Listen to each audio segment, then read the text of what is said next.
Oi, gente! Estamos aqui para mais uma gravação do podcast do Lado da Lá. Se você ainda não se inscreveu no canal, se inscreva aqui agora, ativa o sininho para não perder nenhum episódio.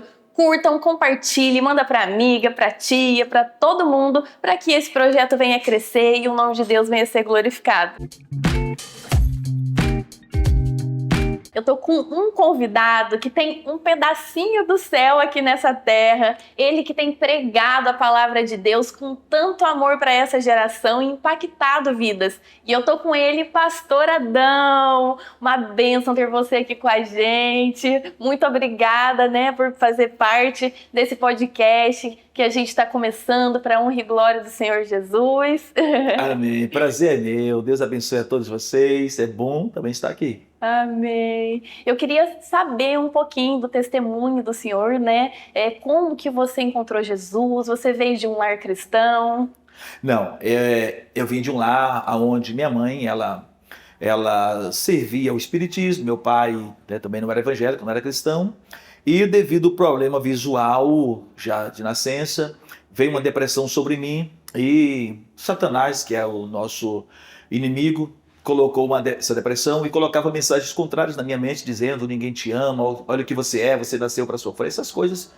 E foi aí que eu pensei em me matar, tirar a própria vida. Encontrei uma arma, coloquei na cabeça. Quando fui disparar contra mim, apertar o gatilho, ouvi uma voz que disse: eu te amo e eu sou Jesus. Ninguém nunca tinha me evangelizado, sabia que existia evangélicos, mas nunca ninguém pregou para mim.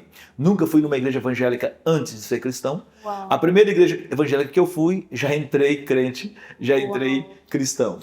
E quantos anos você tinha nessa época? 16 anos. Meu Deus! E depois a sua família se converteu? Como que foi esse processo? Foi um processo grande, muitas pessoas da minha família na época não entendiam, muitos não gostavam porque era de outra religião, aquela coisa toda. Houve muita resistência, perdi muitos amigos, perdi apoio da família, passei muitas lutas, até mesmo financeiras, cheguei até a passar fome, necessidade, mas perseverei na fé, persisti, não desisti, não voltei atrás, e o resultado é que depois meu pai hoje é evangélico, eu ganhei para Jesus, eu batizei nas águas, a primeira ceia que ele tomou foi eu que ministrei, minha mãe hoje é evangélica, é missionária também, meus irmãos são cristãos também, todos eles são evangélicos, enfim. E Deus trabalhou, fez uma obra grandiosa na família. E como que foi esse momento que você disse, da depressão, do que passou fome? Aonde você se fortificava? O que você fazia nesse momento, assim, quando você passava por essas dificuldades na presença de Deus? Então, o fortalecimento é no Senhor mesmo. Como disse Paulo, fortalecei-vos no Senhor e na força do seu poder. Então, me lembro que eu saía, logo que me converti, então eu conheci um amigo, por nome de Edivaldo, nós saímos pelo meio do mundo fazendo missões. Era aquele desejo como eu queria me tornar igual Paulo, Pedro, os apóstolos, sair pelo mundo fazendo missões, falando de Jesus e achando que aonde chegasse ia ser recebido pelos crentes, pelos pastores e tal. E não foi bem assim. Porém, eu dormi muitas vezes em banco de praça, em banco de rodoviária, porque não tinha onde me hospedar, e aproveitava aquela noite, madrugada, e pregava para as pessoas na rua, ganhando almas. Foi um tempo onde ganhei muitas almas para Jesus. Ali a gente passava necessidade, no caso, não tinha o que comer às vezes, só que não nos lamentávamos, a gente agradecia a Deus, glorificava, só o privilégio de sofrer por amor de Cristo, aquilo me enriquecia a alma. Então, foi algo que me trouxe uma edificação espiritual muito grande, me deu um crescimento e uma estrutura espiritual. Quando você passa por provações por amor de Cristo, você se torna resistente a qualquer ataque satânico, a qualquer ataque do inimigo. Bem. E você tem algum hábito de devocional que você faça todos os dias? Sim, algumas pessoas até me perguntam qual é o meu segredo, eu tenho 3 segredos, que é o que eu sempre falo. Joelhos dobrados é o primeiro, o segundo, rosto molhado, e o terceiro, coração quebrantado, ou seja, oração, choro e sensibilidade com o Espírito Santo. O segredo é esse, é você ser sensível ao Espírito Santo, e no meu caso, muita oração. Chega dias de eu ficar 12 horas, 14 horas direto, sem levantar, do lugar, só ajoelhada ali, buscando, falando com Deus. Isso acontece praticamente todos os dias. Uau! Você já viveu muitas coisas sobrenaturais com Deus, de milagres. Qual delas mais te impactou? Foram muitos milagres, muitos paralíticos que já andaram, muitos surdos que ouviram, milhares até de surdos que já ouviram, cegos que viram. Agora, um dos milagres que me marcou, teve dois. Teve um que nós estávamos em casa sem nada, já depois de casado, e a gente está passando uma prova muito grande financeira, e acabou o gás, minha esposa foi fazer o almoço, acabou o gás. Eu me ajoelhei, abracei com um botijão de gás, ela estendeu as mãos, nós oramos, e em seguida ela acendeu a chama, o fogo ligou. Uau. Acendeu, cozinhamos quase 30 dias com aquele botijão. O dia que chegou o dinheiro em casa, o gás acabou de novo, a gente já tinha o dinheiro para comprar o gás. O outro milagre que me chamou a atenção foi na África, em Angola. Eu fui ministrar há uns anos atrás, e quando estávamos saindo do culto, milhares de pessoas estavam ali, saindo do culto, uma mãe trouxe um filho, acho que ele tinha uns 12 a 13 anos, e ele era completamente cego, não tinha essas duas bolotinhas do olho, ele não tinha isso, tudo branco. E ela pediu para eu que orasse com ele. Então coloquei minhas mãos nos olhos dele, orei, quando tirei minhas mãos, o menino estava enxergando, Uau. criou, na hora, nasceu a retina do olho dele e ele começou a enxergar, né, perfeitamente. Então esse também foi um milagre que muito me marcou. Uau! Nessa geração, Adão, qual que você acha que é o defeito assim, dos novos adoradores? O que você falaria de conselho para eles? Então, no caso agora falando daqueles que cantam, não é isso? Que louvam, que pregam, cantam. ou até aqueles mesmos que estão conhecendo a presença de Deus, estão buscando, estão caminhando. Sim. Tá, então para os que fazem parte dessa geração de adoradores ou que se intitulam adorador. Então, o adorador é o quê? Não é apenas aquele que canta com uma voz bem tonada, com uma voz bem afinada. O adorador é aquele que entrega o seu melhor, que sai do fundo do coração. Então, quando for cantar ou quando for pregar, não faça para se aparecer. Porque quando você faz isso, você está roubando a glória para você mesmo. Então, aquela adoração que seria para Cristo, ela está vindo para você. Você cantou muito bem, as pessoas te aplaudem, você recebe aqueles aplausos. É errado alguém te aplaudir o teu louvor? Não. O errado é você receber aquele aplauso para você como se o mérito fosse seu, como se o dom de fato fosse seu. E o dom não é nosso. O dom é emprestado. É como aquele machado que caiu nas águas e alguém disse para o Eliseu, homem de Deus, o machado era emprestado. Então a ferramenta para o trabalho não é nossa. Ela é emprestada. Ela foi emprestada pelo próprio Cristo e também, agora no caso, através do Espírito Santo, que são os dons espirituais. Então quando for louvar, adorar, seja no louvor, no cântico, seja na pregação, faça para Deus, não receba para você mesmo, e aí assim você está adorando ao Senhor. E esse é o segredo para você acessar o mundo espiritual e obter mais sucesso, melhor resultado na sua pregação ou no seu ministério de louvor. Amém. Hoje eu estava ouvindo uma pessoa falando, né? Nossa, eu sou cristã, mas eu estou passando tantas dificuldades, está muito difícil prosseguir. Qual seria o conselho que você daria para essas pessoas? Você já passou por algum momento assim também? Sim, sim. Eu acho que todo cristão já houve um momento na vida que pensou em desistir. Eu acho que não tem nenhum cristão que nunca pensou em voltar atrás. E, inclusive, esse aqui é um dos sinais de que você é escolhido. Quando você é cristão e nunca pensou em parar, nunca pensou em desistir, nunca pensou em chutar o pau da barraca, jogar a toalha, você não é escolhido.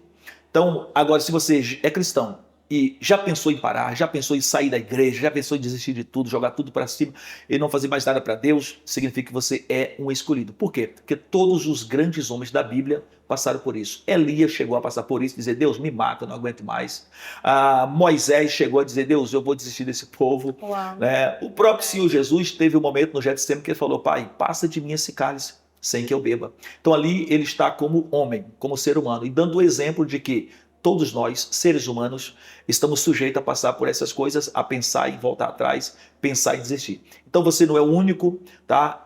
Outros também na Bíblia Sagrada passaram o que você está passando agora. Agora o segredo é, não desista. Mesmo não tendo força, se você está me ouvindo agora, e você é um cristão, mesmo pensando em desistir, mas não desistiu, mesmo não tendo força, isso significa que você tem vontade. E eu vou dizer uma coisa, Deus não ajuda quem tem força. Deus ajuda quem tem vontade. Amém.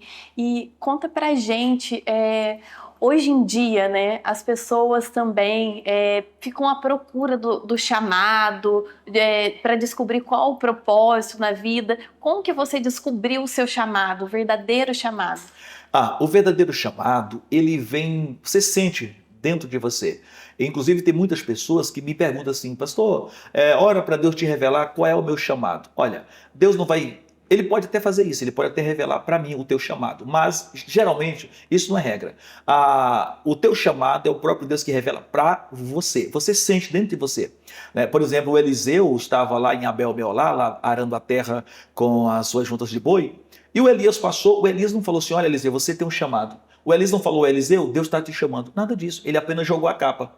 Não falou nada. E o Eliseu desceu dos carros, seguiu Elias. Ou seja, porque dentro dele ele sentiu Deus chamando. Então não é o homem que vai falar com você, ou que vai te entregar uma revelação que Deus tem um chamado, é o próprio Espírito Santo que fala dentro de você. Aquilo vem de dentro de você, você sente que tem aquele chamado. Como é que você sabe disso? Você tem vontade de fazer uma coisa para Deus? Aquele é o teu chamado. Tem vontade de ajudar pessoas? Você está sendo chamado para ajudar pessoas. Né? Então, assim você descobre o seu chamado. E quando a gente fala de revelação do mundo sobrenatural, esse encontro, né, essa voz de Deus, como que foi para você escutar a voz de Deus a primeira vez? Então, a primeira vez foi dentro do quarto, quando eu estava com a arma na cabeça. Então já ouvi Jesus falar comigo ali. Foi a primeira vez que eu escutei uma voz do mundo espiritual, uma voz, vamos dizer assim, do além, foi a própria voz do Senhor Jesus. E depois disso, alguns tempos depois, meses depois, eu estava dentro do quarto, 3 dias e 3 noites sem comer, sem beber, em jejum, porque alguém falou para mim assim, um presbítero, você nunca vai poder se tornar um pregador do evangelho, porque você é deficiente visual, não pôde estudar, não pôde fazer teologia, até hoje eu não fiz, não tenho teologia e nem estudo secular. E ali eu escutei quando... eu caí arrebatado, fui levado a uma dimensão transcendental, sobre-humana. Dentro dessa dimensão, um anjo me aparece e disse, meu nome é Gabriel, assisto diante de Deus e venho te trazer uma mensagem do Pai. Aí ele me entregou o recado, que seria uma promessa de que Deus me levantaria. Então ali eu comecei já essa sequência de escutar a voz de Deus. De lá para cá, cada dia que passa eu vou me aprofundando, cada dia que passa essa amizade, essa comunhão vai se estreitando mais e mais com o Espírito Santo, né? Então, hoje para mim já é normal escutar a voz dele todos os dias. Muita gente fala, né? Ai, como que eu vou escutar a voz de Deus? Como que é a voz de Deus, né? Porque estão buscando, estão conhecendo a presença, e aí ouve a gente falar, nossa, Deus falou comigo, Deus revelou isso para mim. Como você explicaria isso para os nossos ouvintes, né, que estão nos escutando? Então, Deus fala de muitas maneiras, né, de múltiplas formas. Deus fala através da própria Bíblia, quando você a lê. Deus fala através do pregador, quando está pregando. Deus fala através de um profeta para você, revelando a sua vida para ele. Mas Deus fala com você diretamente. Como? De algumas formas. Uma delas, você escuta a voz audível. Outras vezes você sente no seu espírito e muitas das vezes no próprio pensamento.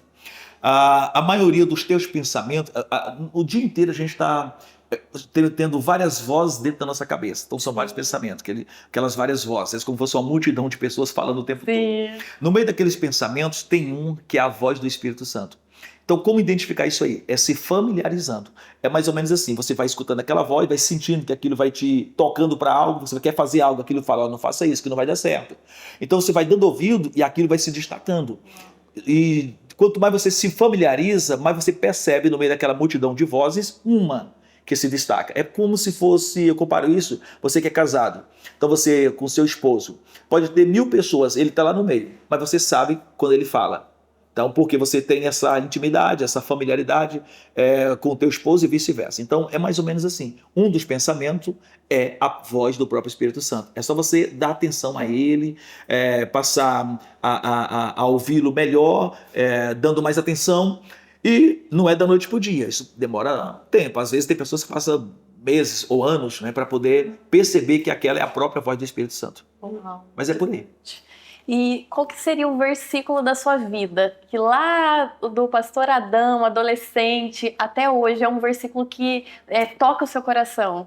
Então, sempre é o primeiro versículo que você aprende, né? No meu caso, o primeiro versículo que eu citei na igreja, me deram a oportunidade para trazer uma saudação, foi João 5:24. Na verdade vos digo que aquele que ouve as minhas palavras e crê naquele que me enviou, tem a vida eterna e não entrará em condenação, mas passou da morte para a vida. Então esse foi o primeiro versículo que eu citei, preguei na igreja. Então esse sempre me lembro dele. Amém. Muito obrigada, pastor Adão, pela entrevista, por dividir um pouco do seu testemunho com a gente, que é tão edificante. Eu queria ficar horas aqui ouvindo você, né? Que eu tô saindo daqui cheia da presença de Deus, cheia de conhecimento também, né? Através do seu testemunho, que Deus possa te abençoar cada dia mais, né? Pregando a palavra de Deus, levando o amor de Deus para as pessoas. Amém. Eu que agradeço. E vamos agora cultuar o Senhor. Isso aí, muito obrigada. Gente, curtam, compartilhe, manda para amiga, para tia, para todo mundo, para que esse projeto cresça e o nome de Deus seja glorificado.